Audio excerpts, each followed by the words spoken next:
සුබ දවසක් කියලා අදත් ඔයාලා හැමෝම පිළිගන්නවා. කොකා ට්‍රැවල් අපේ YouTube නාලිකාවට ගොඩක් ආදරෙන්. ඉතින් යාළුවනේ රට වටේ ඇවිදගෙන යන අපේ ගමනේ අද අපි ආවා ලංකා ඉතිහාසයේ ඉතාමත් අමිහිරි ශෝකජනක සිදුවීමක් සිදු වුණු පනාමුරේ ඇත්ගාල බලන්න. ඉතින් පනාමුරේ කියන නම ඇහුණ ගමන්ම ඔයාලට මතක් වෙනවා පනාමුරේ ඇත් රාජයා. ඉතින් මේ මගේ පිටිපස්සෙන් ඇතෙක්ගේ ප්‍රතිමාවක් නිර්මාණය කරලා තියෙනවා පනාමුරේ හස්ති රාජයාව සිහිගැන්වෙන්න. ඉතින් මේ ස්ථානයේ වර්තමාන ස්වරූපය ඔයාලට මේ වීඩියෝ එකෙන් අපි පෙන්වන්න හිතුවා. ඉතින් මේ වටපිටාව පොඩ්ඩක් ඇවිදලා ඔයාලට පෙන්වන්නම් වර්තමානයේ මේ අද වෙනකොට මේ පනාමුරේ ඇත්ගාලේ දකින්න ලැබෙන්නේ මොනවද කියලා. ඉතින් දිගටම රැඳෙන්න කියලා ඔයාලට ගොඩක් ආදරෙන් මතක් කරනවා මේ වීඩියෝයේ අවසානයේ වෙනකම්. ඔයාලට පේනවා ඇති මගේ මේ පිටිපස්සෙන් අපූරු දිය පහරක් ගලාගෙන යනවා. ඉතින් මේ දිය පහරේ වතුර කිවුල් රසයෙන් යුක්තයි කියලා තමයි අහන්න ලැබෙන්නේ. ඉතින් මේ කිවුල් රසයෙන් යුක්ත මේ වතුර බොන්න ඇත්තු ප්‍රිය කරපු නිසා මේ ස්ථානයේ ඇත්ගාලකට සුදුසුයි කියලා ඒ කාලේ මෙතන ඇත්ගාලක් නිර්මාණය කරන්න තීරණය කරා කියලා තමයි අපිට දැනගන්න ලැබෙන්නේ. ඉතින් මේ ඇත්ගාල නිර්මාණය කරලා තියෙන්නේ ලංකාවේ පළවෙනි කතානායකවරයා. ඔයාලා අහලා ඇති ෆ්‍රැන්සිස් මොලමුරේ.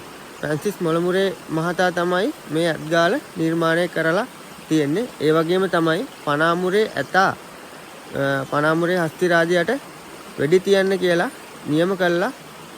සියලු ලංකාවාසී සියලු දෙනාගේම විලාපය ශෝකය මැද හස්ති රාජයාට වෙඩි තියන්නත් අණ කරලා තින්නේ එතුමාම තමයි.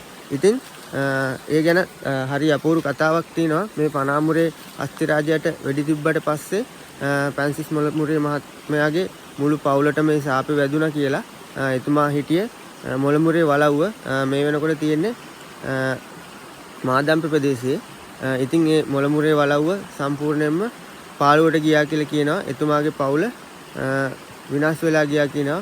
ෆ්‍රැන්සිස් මොලමුරේ මහත්මයා කතානායක හසුනේ ඉන්නකොටම එතුමා අවසන් ගමන් ගියා කියලා තමයි අහන්න ලැබෙන්නේ. ඉතින් මේ සියලුම සිද්ධීන් මේ පනාමුරේ හස්ති රාජයාට වෙඩි තිබ්බ නිසා පනාමුරේ හස්ති රාජයා ඝාතනය කරන්න කියලා අණ කරපු නිසා පනාමුරේ හස්ති රාජයා මරපු සාපේ වැදුන කියලා තමයි අහන්න ලැබෙන්නේ. ඉතින් හරි අපූර්ව කතාන්දරයක් තියෙනවා මේ ඇත්ගාල හා සම්බන්ධ ෆ්‍රැන්සිස් මොලමුරේ මහත්මයයි මේ ඇත්ගාලයි අතර. ඉතින් මේ පනාමුරේ ඇත්ගාල අතීතයේ තිබිලා තියෙන්නේ මීට වඩා විශාලව තියෙන්නේ නැති. දැන් මේ වර්තමානයේ වෙනකොට මේක ගොඩක් දුරට වෙනස් වෙලා 1951න් පස්සේ මේ ඇත්ගාල නතර කරලා තියෙනවා. ඊට පස්සේ තමයි ඔයාලට මේ පේන මේ භූමිය මේ විදියට සංරක්ෂණය වෙලා තියෙන්නේ. මෙතන පනාමුරේ ඇත්ගාල තිබුණා කියලා මතක සටහනක් විදියට. කොළොන්න කෝරළයේ පනාමුරේ කියන මේ ප්‍රදේශය ඇතුළු අක්කර 7000ක් තරම් විශාල ප්‍රමාණයක් වගේම මේ මන් දැන් ඉන්න මේ භූමියත් ශ්‍රී වීර පරාක්‍රම නරේන්ද්‍ර සිංහ රජතුමා විසින් මඩුවන්වැල මොහොට්ටාට ලබා දුන්න නින්දගමක් කියලා තමයි සඳහන් වෙන්නේ. ඉතින් ඔයාලත් මේ පනාමුරේ ඇත්ගාල බලන්න එනවා නම් මඩුවන්වැල වලව්වත් මතක ඇතුව බලන්න යන්න. මේ මෙතන ඉඳලා කිලෝමීටර් කිහිපයක් තියෙන්නේ. මේ පනාමුරේ ඇත්ගාල ආසන්නයේ තියනවලු වතුර කවදාවත් හිඳින්නේ නැති දිය බුබුලක්. ඉතින් 1896 කාල වකවානුවේ ග්‍රීස්ම කාලේ ලං වෙනකොට කැලෑවල් වල ඉඳපු වල්ලලි රංචු පිටින් මේ ප්‍රදේශයට සංක්‍රමණය වුණාලු වතුර හොයාගෙන. ඒ අර දිය බුබුලේ වතුර බොන්න. මම අර ඔයාලට කලින් කිව්වේ දිය බුබුලේ වතුර කිවුල් රසයේ හින්දා අලියත්තු බොන්න ප්‍රිය කරනවා කියලා. ඉතින් එහෙම එන වල්ලලි අල්ලගන්න කළු කන්දාව කියන කන්ද පාමුල තියෙන මේ දිය බුබුල වට කරලා අක්කර 6ක භූමියක් මේ පනාමුරේ ඇත්ගාල ඉදි කරා කියලා තමයි ජනප්‍රවාදයේ සඳහන් වෙන්නේ. ඉතින් අද වෙද්දි මේ අක්කර 6 භූමියක් හොයාගන්න නැහැ. අද වෙද්දි මේ බීම් කඩකට සීමා වෙලා තියෙනවා මේ පනාමුරේ ඇත්ගාල. මේ පනාමුරේ ඇත්ගාල පවත්වපු කාලේ මේ භූමියේ විශාල කැලයක් විදිහට තමයි තිබිලා තියෙන්නේ. ඉතින් ගස් උඩ වේදිකාවල් හදලා ලංකාවේ විතරක් නෙමෙයි පිටරට වලින් පවා මිනිස්සු ගෙන්නලා මේ ස්ථානයට සැනකෙළි භූමියක් වගේ මේ ස්ථානය පත් කරලා මේ ඒ අයට නරඹන්න සලස්සලා තියෙනවා මේ පනාමුරේ ඇත්ගාලේ අලියත්තු මෙල්ල කරන්න හැටි.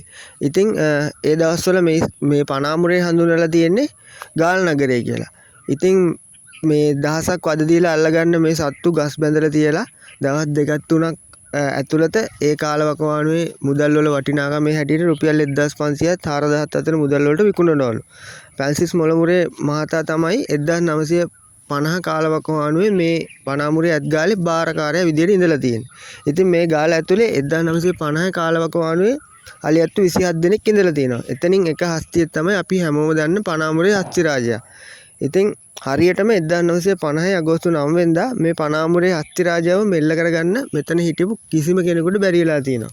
ඇතා ගැට ගහලා තිබුණු බැමි එහෙම කඩාගෙන ඇවිල්ලා තමන්ගේ පරපුරේ අනිත් අලියැත්තුන්ට ඇත්ගාලෙන් පැනලා යන්න උදව් කරලා තියෙනවා.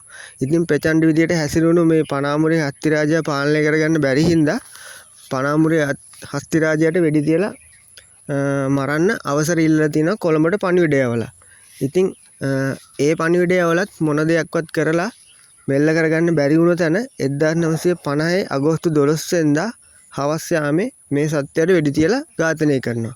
ඉතින් මේ සංවේදී සිදුවීමත් එක්කම ලංකාවේ පුරාම ෆ්‍රැන්සිස් මොළඹුරේ මහතාට ජනතාවගෙන් දැඩි විරෝධයක් එල්ල වෙනවා. එයාගේ පවුලේ අයයි එතුමායි මේ පනාමුරේ හස්තිරාජයාට වෙඩි තියන්න සම්බන්ධ වුණ එක ගැන.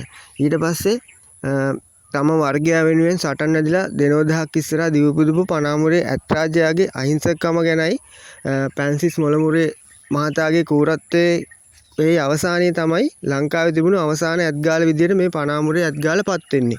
ඉතින් ඊට පස්සේ ලංකාවේ කිසිම තැනක ඇත්ගාලක් පවත්වන්නේ නැහැ. ඇත්ගාල් සියල්ලම තහනම් කරනවා. මේ පනාමුරේ ඇත්ගාල කියන්නේ ලංකා ඉතිහාසයේ තිබුණු සුන්දර ස්ථානයක් නෙමෙයි. ඊටමත් සංවේදී සිදුවීමක් සිදුවෙච්ච ශෝකනීය ස්ථානයක්. ඉතින් මේ ස්ථානයේ වර්තමාන වෙනකොට බලන්න කියලා තියෙන්නේ එකම එක ඇත්තු බඳපු කණුවයි මේ ගොඩනැගිල්ලයි විතරයි. ඉතින් මේ අක්කර 6ක් භූමියක වර්තමාන වෙනකොට තියෙන්නේ මේ මම මේ ඔයාලට පෙන්නපු මේ වටපිටාවේ මේ තියෙන භූමිය විතරයි. ඉතින් ඔයාලටත් මේ ස්ථානයට එන්න පුළුවන්. මේ ස්ථානේ ඇවිල්ලා දැක බලා ගන්න කියලා ඔයාලට ගොඩක් ආදරෙන් මතක් කරනවා. ඉතින් මේ අමිහිරි අත්දැකීම ලැබපු මේ පනාමුරේ ඇත්ගාලේ ඉඳලා අදට අපි මේ වීඩියෝ එක නතර කරනවා. මේ වීඩියෝ එක හොඳයි නම් මේ වීඩියෝ එකට ලයික් කරන්න. ඔයාලත් මේ ස්ථානයට ඇවිල්ලා තියෙනවා නම් හරි මේ කතාව ගැන තවත් විස්තර දන්නවා නම් පහලින් කමෙන්ට් කරන්න.